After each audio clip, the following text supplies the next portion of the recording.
What's going on, guys? It's Danny from Fantasy Stock Exchange here. And today I'm joined by a good friend of the channel, a good pal over on Twitter. Garrett, introduce yourself, plug whatever you need to. Yeah, what's going on, man? It's I think second year in a row I've been back here to do a mock draft. Had to get the two-time coming in, so I'm happy to be back. You see on the screen, you can find me on Twitter at NFLBallard. Draft takes, Bucks takes, whatever you want. Amen, amen. A super sharp individual over on the Twitter sphere. Had to flex out that little verify tag you got next to your name now. But Garrett kind of alluded to it, but we're going to be going through a full first round NFL mock draft over on the TDN simulator. And, I'm going to be handling the evens. You are going to be handling the odds. Let's kind of see what this looks like. You got the fantasy mind, you got the NFL mind. Let's kind of see what we can craft up together in this little mock draft today. But before we do that, as always, we're going to hit the intro.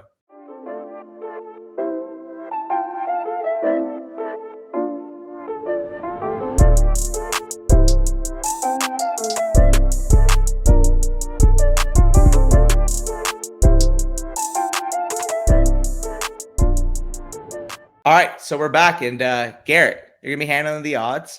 Yeah. First odd, of course, is that number one overall pick with the Jacksonville Jaguars on the clock. Where are you leaning here at that first pick?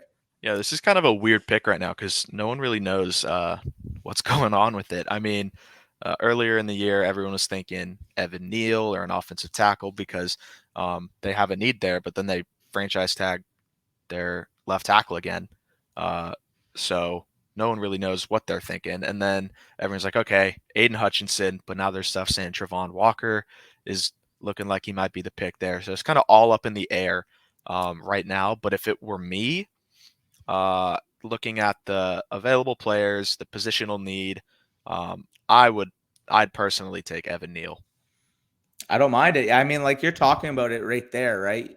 Franchise tagged Cam Robinson. It's not like, he signed like, a massive like 5 year, 6 year extension. Like realistically, we still know that he is a replacement level tackle. Like he's probably a decent to average starter, give or take. But if Evan Neal's staring you at the board or on the board and you're at that number one overall pick and you just invested that first overall draft capital into Trevor Lawrence just last year, just get him an all pro level potential type of tackle that we both agree that Evan Neal can develop into. So, yeah, I mean, that's where I would lean to. Again, we'll see what they do on draft day, maybe even if it's a trade spot. For this mock particular, we'll just kind of, stick and pick. Maybe in a future mock we have you on, we'll do some trades. But we got that second overall pick. And real quick, actually, I do want to say the other thing about the Evan Neal pick that is super attractive for Jacksonville that just came to mind. At Alabama, he played guard, right tackle, and then left tackle. So say you don't really want to replace Cam Robinson. Maybe you want to replace Juwan Taylor. You lost Brandon Linder, slide him inside. You got a lot of options with him. So for sure. And that's a theme a lot that I've noticed a lot in this offensive tackle draft is a lot of these guys do have positional versatility. I mean, you're talking about Icky, you're talking about maybe Cross can go to the right side in his rookie year, like similar to, Tyron Smith when he was a rookie. There's a lot of options here with these top tackles. Evan Neal, plug and play. We know no matter where he plays, he's going to be very good, exceptional at. So I'm fine with that valuation at first overall. Second pick here. There's a couple ways you can go here. Because we're a fantasy channel, I kind of want to have a little bit of fun with it. I know. I mean, at the end of the day, if this happens in real life, we both know that this guy's going to be a top 3 round starter pick. Malik Willis, quarterback from Liberty. My philosophy on quarterback is if you're going to be taking a quarterback high, I want him to have a high ceiling. Like, so all this, Kenny Pickett guys, like I would vomit if Kenny Pickett went this high. But I mean, with Malik Willis, yeah, is he a mechanically refined prospect? Absolutely not. I mean, this guy has a ton of work to do, but you're talking about athleticism. You're talking about arm talent. You're talking about just general leadership qualities that he's shown throughout this offseason as well. I mean, I just don't see a way that Detroit can kind of look at a guy of his potential, of his ceiling, and pass on him at that second overall pick. Because, I mean, Jared Goff's not going to prevent you from taking a quarterback here. Yeah, definitely not. You're right. If there is a quarterback you're going to want to bank on, it's going to be Willis. He also does have a lot of work to do, but by far the most athletically and physically gifted. So no problems with it. For sure. Swinging for the fences here. You got draft capital to make up for it, worst case scenario in the future. So I'm not at all concerned of taking a guy of this potential with Malik Willis. Either way, though, you're back on the clock. Number Houston 3. Texans, the biggest wild card of this draft, because they could go any single way imaginable at this It pick. is really, really confusing. I think the only place they aren't going to go is probably quarterback. I think they're probably going to try and stick with Davis Mills for a little bit. But just looking at the team needs, you could see on the screen. I'm looking at Everything. edge or cornerback. It's Aiden Hutchinson. Like, I mean, if he falls to 3, that should be the. I personally think Kayvon Thibodeau is better than Aiden Hutchinson, but I know the league probably doesn't. So if he falls to 3, that's a slam dunk pick. Yeah, I mean, I absolutely love that pick. Obviously, a Michigan fan here, and let's be honest here. Yes, did I think he was a super athlete? Of course, I thought he was a really good athlete, but I mean, I think his RAS was what 99th percentile. It Like was it was insane. like this is a guy that's running a 6.733 cone at 265 pounds. Like you just Crazy. don't find that. You don't. So I mean, overall, we're both in agreement there. Number 3 overall. If Aiden Hutchinson falls, given the reports, given everything we've heard this offseason, I think he's not gonna hear his name last too much longer than that 3rd overall pick. So I agree with you there. Next pick, 4th overall. I mean, the clear pick for me would be Kayvon Thibodeau. Obviously, there's some rumblings around the league that he may fall, but I don't have the guts to be able to have him fall past 4 here. So, I mean, the match is absolutely heavenly. I mean, you're looking at it, Robert Saleh defense. He needs that number 1 anchor pass rusher. Obviously, you want to be able to rely upon Carl Lawson, but I mean, he's coming off a torn Achilles. And realistically, if you can get a Kayvon Thibodeau to at least help ease Lawson back into game shape, at least help generate pressure when he's not at his full 100%. I mean, Kayvon Thibodeau is well worth this pick, is already doing a lot of, doing all the right things that you could possibly imagine that he can at this point. Because I don't know what these reports were about his, off-field issues, but I mean, why? Because the guy likes business in his offseason? Yeah, just like I don't. It's the same stuff with the different prospect every year. Thibodeau, probably top 2, top 1. He's probably one of top 3 at worst players in this class. So if he falls below 5, there's a problem. Absolutely. But speaking of 5, you're back on the clock here with the New York Giants. 2 picks in the next 3. So obviously the Giants had the complete transition of head coach and GM this offseason.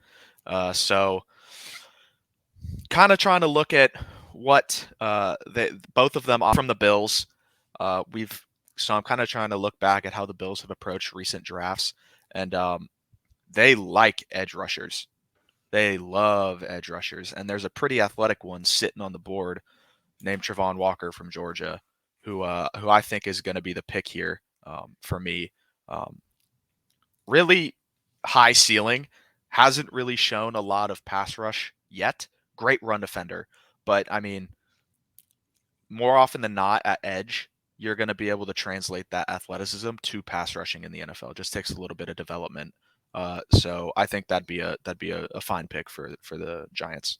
Well, for sure. And I mean, if we're talking about, that Wink scheme, I mean, realistically, Wink has shown that you give him an athlete at edge and he's going to be able to teach him the refinement, the actual trait to performance type of coaching that these guys need. I mean, we saw last year with freaking Jason Owe or Odafe Owe, if you will. Yep. I mean, if you're going to find one edge rusher this year that kind of has that profile that Owe had last year, it would be Walker. Not a huge producer, obviously an elite athlete, good run defender already. I mean, you take him here at 5, you hope that you have the coaching, the infrastructure to be able to get him to become a top edge, and he's got all the traits to be able to take that step. So I really like that pick. I think edge rusher in a row is pretty much sums up what this draft looks like. It's a lot of a lot of big boys this year that are going to go high, and either way, I'm at number 6 overall. And listen, if the Carolina Panthers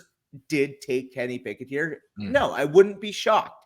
However, do I have the guts to take a subpar day 2 type of level quarterback over Ika Mekwanu? There's no chance I am doing that. Like, I mean, Ike Mekwonu, this is just the definition of a absolute bulldozer. Obviously, you're going to need some technical refinement there. You're going to need some coaching there, but you're talking about just raw talent, raw strength, raw movement ability for his size. I mean, Ike Mekwonu is a plug and play level tackle, and getting him here at 6 overall when you had an absolute turnstile going for your left tackle just last year, no brainer for me. Carolina, make that play. Yeah, that's a I mean, if that happens, they got to run in the card. Like there should be no question about it. Obviously there might be some Matt Rule happening that ends up with Kenny Pickett in Carolina, but that's a good pick. Back on the clock with the Giants again. They got themselves set up for a nice little draft here. Obviously, we addressed the edge at the last one, so I'm kind of turning to the offensive side of the ball, to the offensive line, specifically tackle. Charles Cross is sitting right there, back-to-back tackles. Charles Cross, crazy athlete, one of the more do I say refined? Yeah, his pass sets are crazy. He knows how to pass block. Needs maybe a little bit of help run blocking, but we've seen Brian Dable and what he was able to do with Josh Allen. They're going to be passing the ball a lot. So Charles Cross. For sure. And again, like, does he have to play left right away? Are you comfortable with him playing right for a year if Andrew Thomas, doesn't want to give up that left role? I mean, Andrew Thomas is also a good tackle in his own right, but I feel like Charles Cross has the ability to play either side, whether you need him at left and you want to move Andrew Thomas, whether you want to put him at right, leave Andrew Thomas at left. There's a lot of versatility here with Cross. And as you mentioned, probably the most technically refined pass rusher, even out of these top tackles. Maybe Evan Neal gives him a run for his money, but in terms of straight technique, in terms of straight footwork, straight hands, I mean, Charles Cross, technique-wise, absolutely phenomenal. Top class for sure. Yeah, absolutely. So 7th overall, great value there. Number 8 overall, Atlanta Falcons. And this is as I close this tab, this is an interesting decision point because there's 3 different ways I would approach this pick. You can go best corner available. You can pair Sauce Gardner over there with AJ Terrell and have a young Studley quarterback duo for the next 10 years. That's one way you can go. The other way you can go is taking best player available. Kyle Hamilton's on the board, number 8 overall. I think he'd be well worth the pick. Only problem there is, according to all these NFL media circles, he may even be closer to a 10, 11, 12th overall selection. Crazy. So that's where you can go.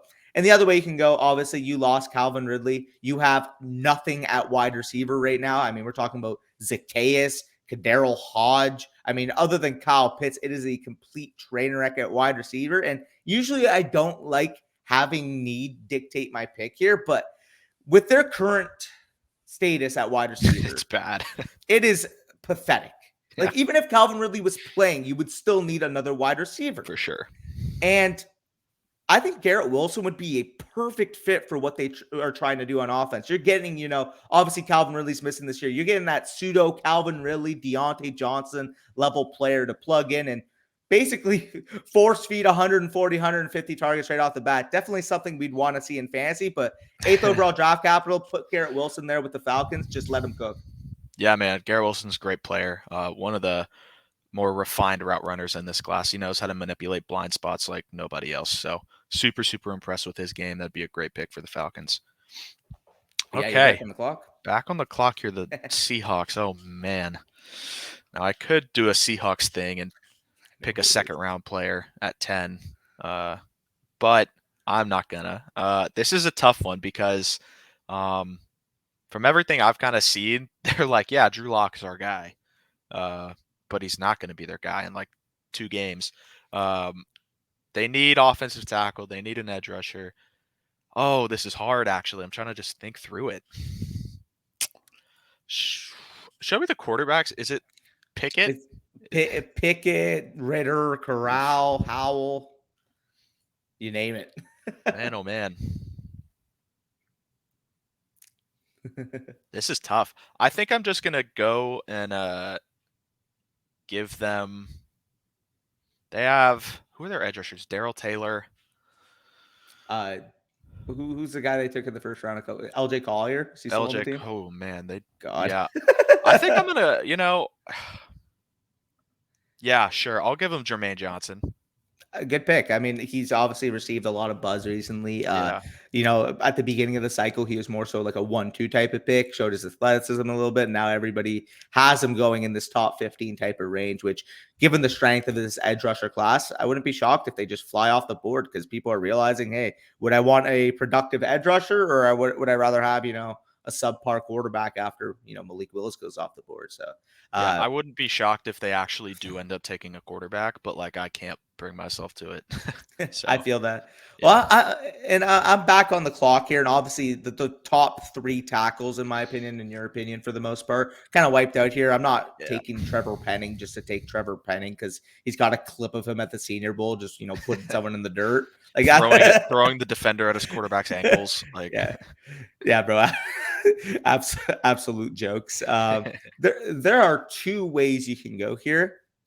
You can give your quarterback ammo from the defensive end, having a lockdown type of corner to be able to build around, or flat out, you can give Zach Wilson exactly what he needs to be able to process on offense. And the pick I'm going to be making, get Zach Wilson a 50-50 ball playmaker.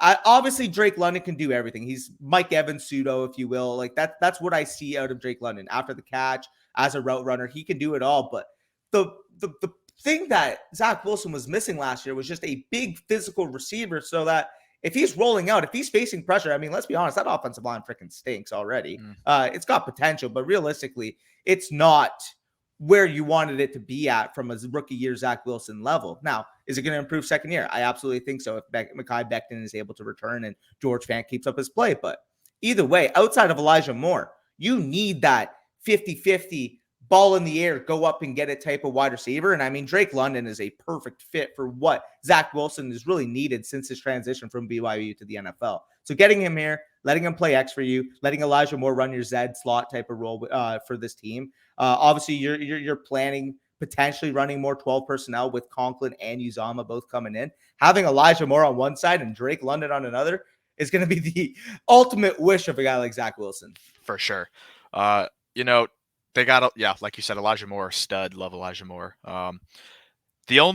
That's, I think, where the difference between me and you comes in the fantasy. And then I would have maybe leaned towards a corner there, but definitely don't hate it. Wide receivers always, you need good ones. So, I mean, we've seen the market this offseason alone just absolutely insane blow up. I mean, outside of what, edge rusher and quarterback now, like wide receivers getting paid the third highest in the entire NFL from just a production standpoint. Like you pay a top receiver $30 million, you're paying a top quarterback a lot of money, and let me just ignore that. And you're paying edge rushers a lot of money. So I mean, overall, like maybe in the past you would, lean it to the other position, but for me personally, like given what we've seen from the market, just take the player and run with it. Either way, you're on the clock here. What do you think? Yeah, with 11? 11. Looking at, I think the next three picks are going to be pretty straightforward. The remaining three players are all studs. It really, for me, comes down to Sauce Gardner or Kyle Hamilton. Kind of looking at, man, they just need secondary help. It's pretty bad in Washington. I'll give them shout out to Matt Valdivino, so I'll give him Kyle Hamilton. Yeah, we've been hearing him pound the table on the Kyle Hamilton to Washington narrative for probably the last few months.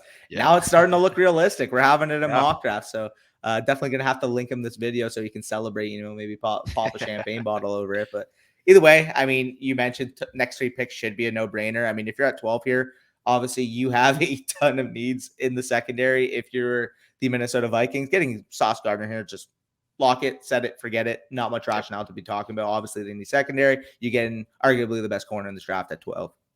Yep, 13, pretty straightforward as well. You got the edge rusher.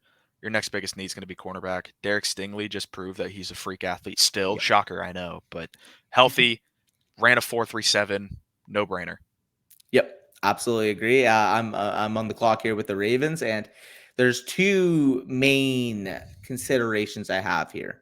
Or three, if you will. Do you want that do-it-all type of defensive back, like a Trent McDuffie that can make plays on the back end, that can give you versatility on the outside, give you versatility on the inside, and overall provide you a ton of depth for the nightmare scenario that they faced last year in their secondary where every single person got hurt? That's one way you can go. Another way you can go, you can get another edge rusher. Another way you can go, and the one that I don't think I can pass on here. I mean, Jordan Davis just seems like a freaking Raven. I mean, you plug him in, you let him run that middle of the defense. Like nobody's gonna be able to run the ball on you. And I mean, another way of getting your secondary help if you don't want to draft secondary is just getting an elite run defender to have less people commit to the box. Yeah, pretty much. Obviously, it's kind of like not looking the best for his pass rush outlook just because of his time at Georgia. But I mean, he's got the athleticism to do it. It's just whether or not they can actually get him to do it. So I love Jordan Davis. Think he's a great player. So I have no issues with that pick. On the clock here with Philly. Cornerback, edge, wide receiver. They got obviously Devontae Smith last year. They have 2 picks this year after trading one of them to the Saints for a 2023 one. I don't think I'm going to go wide receiver. Edge. Can you show me the edges? Got you. Yeah. Big Don't boy love the Georgie. value. Fair. Love George Karlaftis, but he'll be there. Like I don't think the NFL is going to love probably. him. Yeah. Corners. You know what? I'm just gonna give him Andrew Booth. I love Andrew Booth. This guy is a friggin' stud. I know people who have more connections to the NFL than I do have him falling out of the first round. But I think that guy is a phenomenal cornerback. Press man, off man, play him in zone. He does it all. Freak athlete, great ball production. He's tremendous. Yeah, I mean, it's a good value here. You're getting a phenomenal athlete that's fluid, that can stay in phase. And I mean, it's a no-brainer here. 15th overall. You're the Eagles. You don't have to draft for need. Just take the best overall players at each of the spots. Yep. Either way, on the clock here, 16th overall with the New Orleans Saints. And I know if you're making this trade, you're eyeing a quarterback, in my opinion. Like if you're making this trade with the Eagles, you're eyeing a quarterback. And do I want to go gutty given some of the NFL media rumblings I've heard and take Ritter over Pickett? Or do I want to just play it safe and, have the comment section not take my head off? Go Kenny Pickett? I'll go Pickett here, but I would not be shocked if Ritter ends up hearing his name called here with the Saints.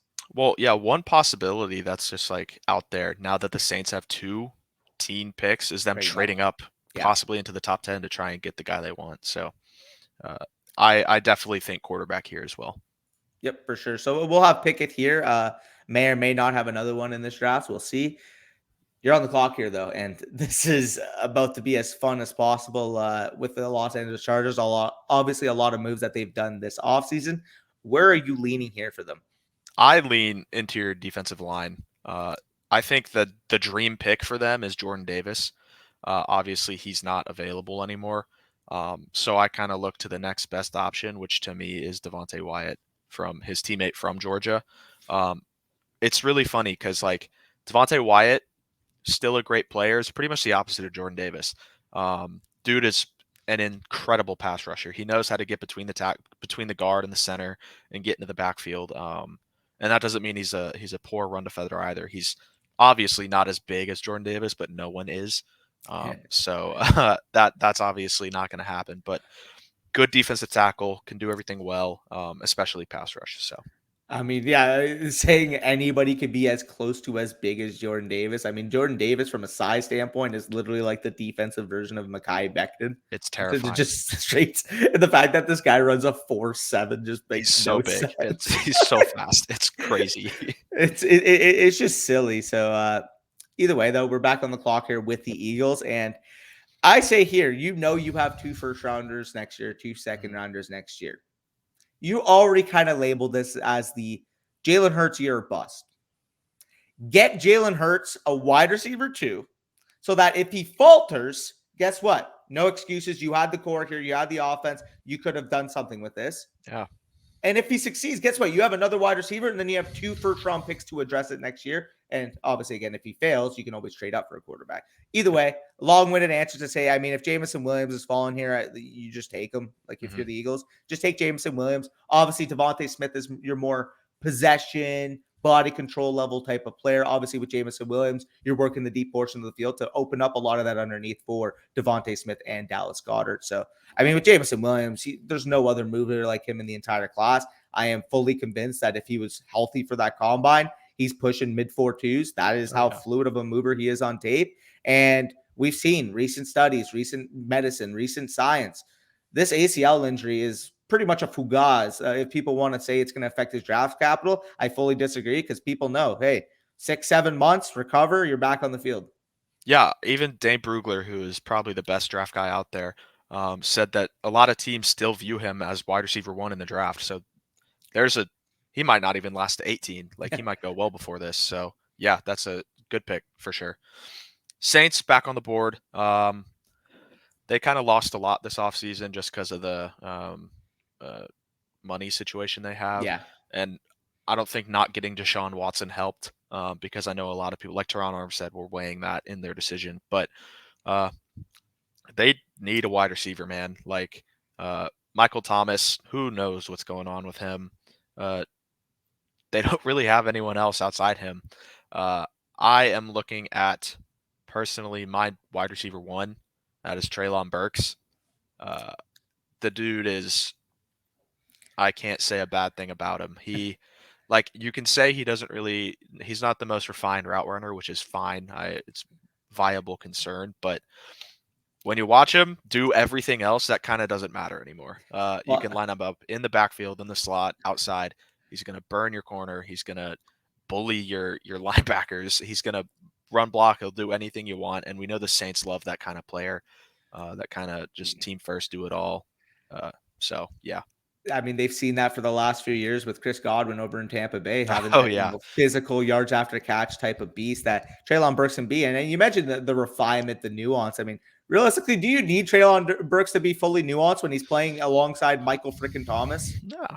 Like, let him do his thing. Let him be yak guy. Let him be, deep guy. Let him be get the ball in his hands and watch him freaking move and run someone over type of guy. Like, he could do all those things, all those little things that you have Michael Thomas to be able to handle the grunt load of the route running, the possession game, the intermediate game. Just let Treylon Burks do his thing and what he's elite at. And this is an interesting fit that I haven't seen a lot, but I actually really like with Burks of the Saints because nobody talks about it. But man, like, the draft capital makes a lot of sense. The fit makes a lot of sense. And the trade up would indicate to me that if they don't end up trading up for a quarterback and they have 2 picks in these teams, one of them should be a quarterback and one of them should be his next best weapon for the next 10 years. I think Treylon Burks fits on literally any team. You can use him however you want. So love it. Absolutely. So I'm back on the clock here. And again, comment section, you can come from my head here. I know it. There's a lot of rumblings right now on Steelers Twitter about a potential love affair between the Steelers and Desmond Ridder. Yep. So I'm gonna poke some fun at it. I'll make it a reality. It. Desmond Ridder, quarterback for the Pittsburgh Steelers. I mean, you have Mitch Trubisky. If you're complaining on a first-round quarterback, then I don't know what to say. I mean, Desmond Ridder, am I in love with? Absolutely fucking not. But I mean, I know some people in the NFL media have this guy as the straight-up quarterback 1. If he gets top 20 draft capital, if you're getting an athlete at this spot at 20 with obviously the acumen, obviously expected draft capital from a fantasy perspective, he's going to be a first-round type of rookie pick. We have to accept it. Yeah, he's not my wide receiver 1 or quarterback 1, sorry, but like you said, there's a lot of smart people out there who have him as quarterback 1. Tested well at the combine. The Steelers obviously are kind of shoehorning themselves into needing to take a quarterback with the way they're handling it. So, yeah, it's pretty straightforward, understandable pick. Yep. All right, 21 Patriots. So I'm kind of looking at, obviously everyone's going to be like, oh, just take the white receiver, but that's a Patriots obvious Patriots joke, but they don't really do that. I wouldn't be shocked if they trade down from this pick. They seem to like to trade down in the first round frequently. But I'm kind of looking at linebacker, at a guy out of Utah named Devin Lloyd. Kind of cerebral, good in coverage, good run defender, does it all well. I feel like this is going to be a guy that Bill Belichick really likes and can kind of form into a player that he likes to, kind of mold in his own way. Uh, Devin Lloyd, do it all linebacker, gonna do it all for the Patriots. So I mean, it's simple to me. This is like your new age Jamie Collins, if you will, that kind of yeah. do it all guy that is tall, lanky, adept in zone coverage. So if you put Mhm. him in zone, he's gonna be able to cover that middle of the field. Obviously, a lot of versatility, being able to get after the passer. I mean, there's just really nothing he can do on or he can't do on a football field, and that's something that we've seen in the past that Bill Belichick really loves to prioritize from his linebackers. Absolute Patriot scheme fit here. Get Devin Lloyd. I like the fit there. Another pick here is going to be very interesting. I'm picking here with the Green Bay Packers, who actually acquired this pick in the Devontae Adams trade.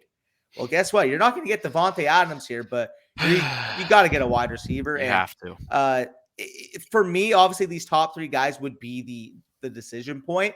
I have Olave the highest, and I know Olave in NFL media circles is considered the best of this group. So as a result, just get him, get Aaron Rodgers a surefire, consistent separator on a down and down basis, and Chris Olave can really fill that role to a T for an Aaron Rodgers led offense.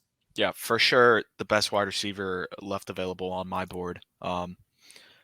Really good possession receiver. Not the greatest run after catch receiver. His run after catch numbers are actually really, really A little low. bad, yeah. Yeah, but he knows how to run routes. He knows how to get the ball, and he knows how to hold on to it. So For good sure. receiver, good player. Just don't give him the ball in space, really. The Well, get it to him in opposite of space. Treylon Burks. He won't do a lot with it. But He's literally the opposite of Treylon Burks. It's really hilarious. funny. Yeah, it's very funny. Yeah. All right, back on the clock here. This time with the Cardinals. Cardinals had a bit of a Kyler Murray scare this offseason, but that was all nothing. This is interesting. I think, you know what? I think they obviously lost a pretty important player named Chandler Jones to the Raiders. Love what the Raiders did this offseason, by the way. I think they did a great job. But Yeah. Even yeah, the under the radar move was the Rockets in trade too. yeah, that was awesome. I mean, they're Yeah. we're not going to be talking about them here, but they had a Yeah. great offseason because they happen to pick Devontae Adams with their first rounder. So Yeah. uh, Exactly. Can't go wrong there. can't really go wrong there. But yeah, I'm looking at a name I love, George Karlaftis from Purdue. Uh, People are kind of hesitant on Karlaftis, which is kind of not understandable to me. I think he's a stud.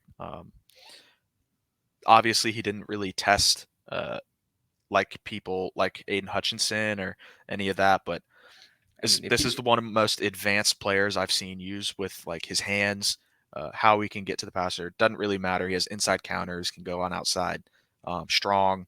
Uh, should be a no-brainer.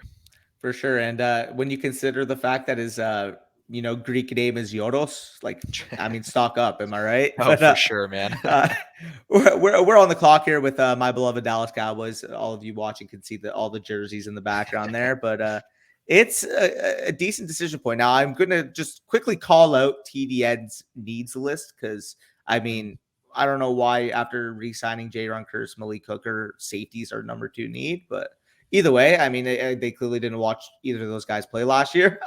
Jaron Curse in particular was like a top 10 type of safety.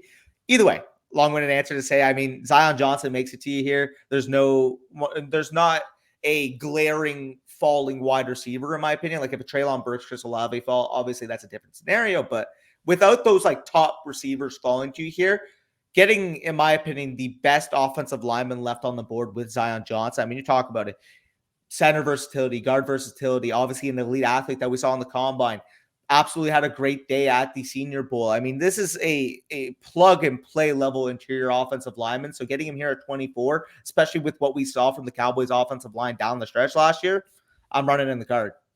Yeah, you just stole my Bucks pick, so that has me upset. But Zion Johnson's a friggin' stud, man. He's so good. He's so good. The only other name I think I'd probably consider there is Linderbaum. That's one I considered, but given the common archetype that we've kind of grown to see with our offensive linemen, I feel like the Cowboys have more of an issue with a McGovern starting at left guard rather than a Biotis starting at center, which Okay. again, both of them kind of struggled last year, but I feel like from their perspective, you're getting that sturdier, stronger, if you will, type of guard in there. I don't know. I just feel like the NFL media might not realize how good Linderbaum is. Oh yeah, So he's he might very good, fall. Yeah, definitely. very. So on the clock here with the Bills lost their offensive coordinator, lost one of their high-ranking front office members. So it will be interesting to see how they kind of attack this pick, but it definitely won't be edge rusher because they've done that like too much in the last few years. Maybe they do it again just because of the Bills. Oh my goodness, that'd be KSR. crazy. But I'd need to go corner. I've gone corner here like the last like five like however many mock drafts I can remember. I've wanted them to get someone opposite Tre'Davious White for the longest time, and that kind of exposed itself this season when he got hurt.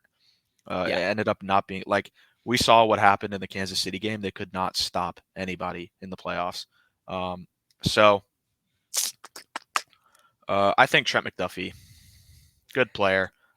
Obviously a bit more zone oriented, but has the athleticism, has the experience. Washington pumps out good corners pretty regularly. So Well, I mean, let's just talk about it real quick. You think about McDuffie and what he provides you from a versatility standpoint, being able to mm, play inside and out, being able yeah, to be a physical player in the run game, too. I mean, you're talking about a guy that is not afraid at all. Like, this is just the classic no fear type of corner that I really think. I mean, look at a couple years ago when they selected Trey White. Trey White was that, raw dog type of hmm corner. And McDuffie has that to his game that I really liked when watching him. So get McDuffie here, 25th overall. Great fit, as you mentioned. Need a guy to play opposite of Trey White. I mean, the value kind of aligned itself perfectly there for McDuffie to the Bills. But I'm back on the clock here with the Tennessee Titans. And this is a tough point. this is a tough one. Do you want a wide receiver to be able to complement AJ Brown? Yes, like you want that. But then when you're comparing the board and you're seeing, do you go with a Trevor Penning? Do you go with a wide receiver? I'll take some of your input here because I'm truly Man, stumped about whether to go receiver or Penning. it is tough. Did they make a move? Did they get a receiver this offseason? They got Robert Woods. Yeah, so I think that's probably uh, enough to make it so they don't have to force a wide receiver pick here. So I'd probably go Penning if those are the two that you're kind of Perfect. I mean, speaking of Penning, you're basically getting his quote unquote comp that's already in the building there with nasty true. little Taylor Lewan. So, True. I mean, Yeah. I don't mind pairing those two up, but either way, your favorite team, Tampa Bay Buccaneers, you're on the clock here. If the board fell this way, where are you kind of eyeing? So I think I'm really different than a lot of Bucks fans, especially if Ndamukong Suh comes back, which it's looking like he's probably gonna. A lot of fans think we need IDL early, but if the board falls this way, it's just not a good board for the Bucks for interior defensive line. I mean, the only name I'd probably consider here is Devontae Wyatt, and he went 10 picks ago. So like, Yeah. obviously we just signed Keanu Neal to kind of fill that Jordan Whitehead role. We signed Logan Ryan to play nickel. So they've really shored up the safety position yet again. Wide receiver, despite signing Russell Gage, gonna get Chris Godwin back from injury, they are still looking at wide receiver. I don't think I'm gonna go there either. I'm looking at cornerback because I have very little faith in these corners outside of Carlton Davis. Jamel Dean flashes, but far too inconsistently. Sean Murphy Bunting is not good, to say the least. So I'm gonna make the biggest homer pick of them all here and go with my guy Kyrie Elam from my school, the Florida Gators. Kyrie Elam is. I was reading Dane Brugler's draft guide, The Beast. Tremendous work yet again, but he comped him to Carlton Davis. But instead of running a 4.55, he ran a 4.38. Yeah, So that's long, fast, crazy fluid hips. He's like 6'1", has good ball production. This would be like if Zion Johnson would be the pick if he was there for me. If he's off the board, I'm taking Kyrie Elam. So yeah, no, I absolutely agree with your assessment there. I think Elam would be a great fit in that Buck secondary. oh, I gotta say one more thing. If you Go are for gonna it. come into the comments as a Bucks fan and tell me that you don't want Elam because of Vernon Hargraves, shut up. I need you to stop saying that because it's dumb and you sound like an idiot. For sure. Here, the Packers, this is a Mm, tough spot yeah, it because is. it's like you want to go with one of these interior offensive linemen with Linderbaum and Green, but I mean, if I'm looking at their depth chart, maybe Kenyon Green because Royce Newman, whatever. Yeah. Maybe you keep Elton Jenkins inside. You play one of them at. I don't know what your plan here is on that Green Bay Packers offensive line Elton Jenkins gives them at least some flexibility to kind of, to play tackle, guard, or center. Like yeah, he could do he can any do one of those anything. things. Yeah. So I agree with you there. It's a tough spot because if Ujabo was fully healthy, This this would would be be, the perfect fit for him. if But he's fully healthy, he's not here. He's well, not. He's for sure. But because he's hurt, and you're looking at the fact that Green Bay is a win now team, yeah. would they take a chance on a guy that has a unlimited ceiling, but may not be there for the first month of the season, rehabbing from his torn Achilles? That is the decision point you have here.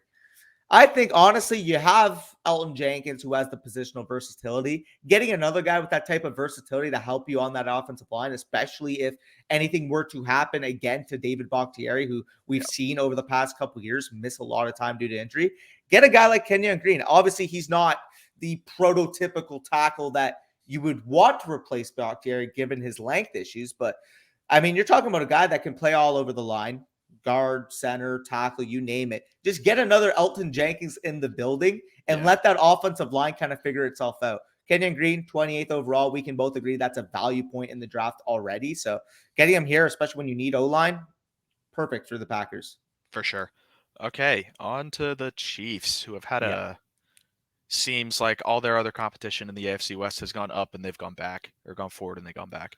Obviously, the most recent one being the Tyreek Hill trade because they couldn't pay him.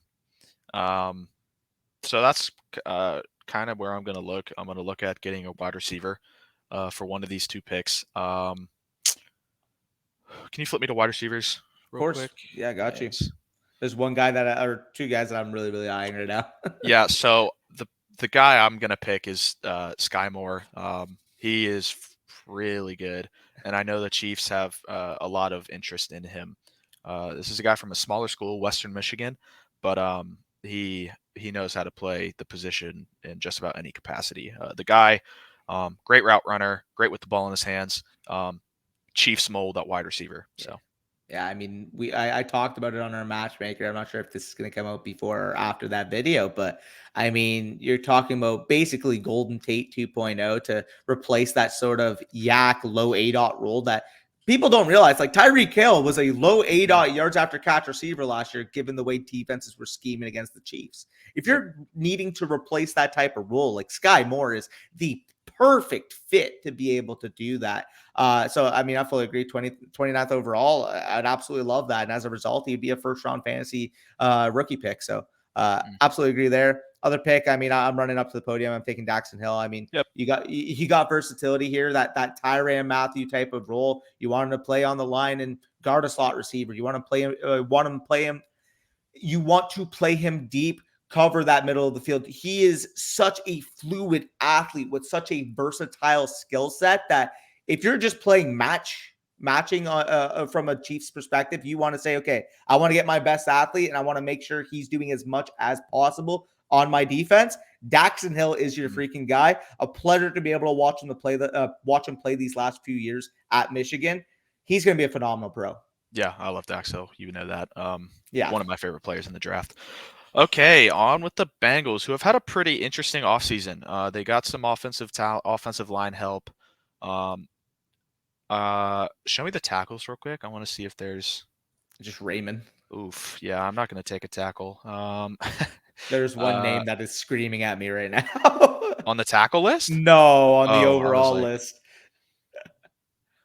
I mean, oh, Linderbaum. yeah, Yeah, like yeah, for sure take Linderbaum. I think they did sign a center, but Ted slide Karras. yeah, slide one of them to guard. I don't care. Just get good players on the offensive line. I mean, at the end of the day, my philosophy is if an average level starter is keeping you from taking value, then you didn't deserve that value Oh, to begin with. yeah. Linderbaum it can step in and Mm, have a Creed Humphrey level rookie season. And I feel like exactly. that's the projection for him. Like if he doesn't have a top 5 to 7 center season, like we're gonna be like, oh, like we didn't expect that. Like Yeah. that is the level of athlete, the level of brain, the level of raw strength. I mean, I think everybody in the NFL circles have already seen that video of him and Wirfs wrestling in high school, but it just kind of goes to show you that a 290 pounder being able to stay toe to toe and win against Tristan Wirfs in wrestling in a physical strongman type of sport like that. Like, again, is it fully translatable to football? No, but is it Right. fun as hell to talk Oh, about? so fun. Absolutely. So, moving off, I mean, you take Linderbaum, whether you play Karras at guard, whether you have him as a a rotational type of guard, whatever you or into your offensive lineman, whatever you need to do, take Tyler Linderbaum. Do not look back. Protect Joey B. Mm, Little nugget there, but either way, 32nd overall pick. We are on the clock here. I'm on the clock here with the Detroit Lions, and tough spot here. You took obviously Malik Willis with that second overall pick. This is your Ojabo spot, in my opinion. I mean, if you're the yeah. Detroit Lions, you are not pressed at all to have to win now. Take a swing for the fence, 10 to 15 type of sack potential guy that David Ojabo represents. Obviously, again, are sacks the be all end all, right? Josh, absolutely not. But in the right system, you're talking about a guy that can be one of those most fluid, easy moving type of edge rushers, those bendy guys that we look for on a year-to-year basis. If you're getting one luckily falling to you due to an injury in the offseason when you are not a contending team, make that pick, slide the pick in. Don't worry about anything else. Yeah, the line that was really funny. The Lions really high risk, high reward Yeah, picks that draft. But the only other player I think I'd consider there at 32 for the Lions is Boya Mafe from Minnesota, that's who I fair. think fits that same role. Really explosive, really fast pass rusher. But if they want to be a bit safer, they could go with that because of the Ojabo injury. But For sure. yeah, So overall, we'll go over the picks that we made and kind of wrap up the video. So you guys can see, obviously, if you watch the video, top 5 will look like that: Neal, Willis, Hutchinson, Thibodeau, and Walker. 6 to 10, Iquanu, Cross, Wilson, Johnson, London, Hamilton, Gardner, Stingley, Davis, and Booth. a lot of Pickett, DBs. Wyatt. Oh yeah, Pickett, Wyatt, Williams, Burks, and Ritter would round out your top 20. Then obviously at the tail end of your draft, you're looking at Lloyd, Olave, Karlaftis, Zion Johnson, and Trent McDuffie. Trevor Penning, Kyer Elam, Kenyon Green, Sky Moore, and Daxon Hill. A little Chiefs pairing right there. And then finally, last 2 picks, Tyler Linderbaum and David Ojabo. So any closing thoughts you have on this first round mock, or should we just wrap this up? I think it was great, man. We could just wrap Oh it yeah, up right here if you don't got anything. for sure. Only thing I'll say, make sure you guys go check out Garrett over on Twitter, NFL Ballard, and all of the great work that he does over there. Make sure, again, if you're not following me on Twitter, DannyFootball59, I'm pumping out a lot of shit posting type of content all the time on there. I have a good time on Twitter. But either way, appreciate having you on. Hopefully you guys enjoy this mock draft, and we will see you soon. Peace out, y'all.